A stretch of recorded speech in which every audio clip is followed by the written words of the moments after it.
How do you build that culture of learning within your organization?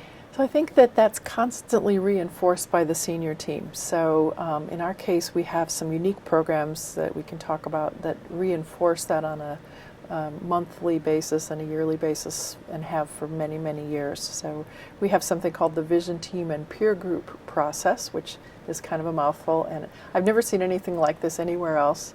Our former president and COO, who is now in the role of like our CIO for the organization. He had to retire from that other role because of his age, but still around and very active in this role.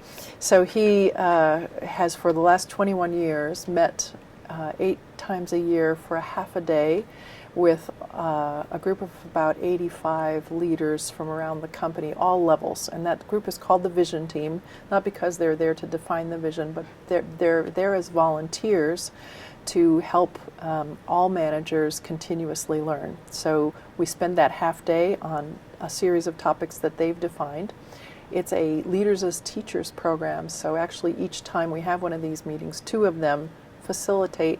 Even though they're not facilitators naturally, we teach them facilitation, and then they run the program for that half day. Our former president and COO, now CIO, is also there and plays a very active role. From those, and this is global, by the way, so there are people on the phone from Canada, from the UK, from India, and they're participating actively over the phone.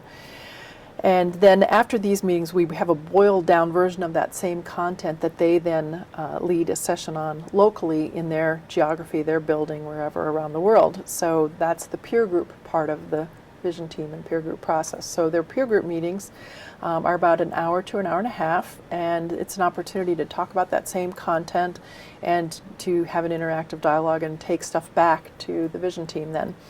We also use this same medium for communicating key messages from the top on any topic, so key business messages, etc. But for the most part, it's used for leadership development. What's the response been? Oh, people love this. I mean, it's been going on for so long. It's very baked into the culture. But that's an example of really an organization committing the time and ongoing resource to the process of learning.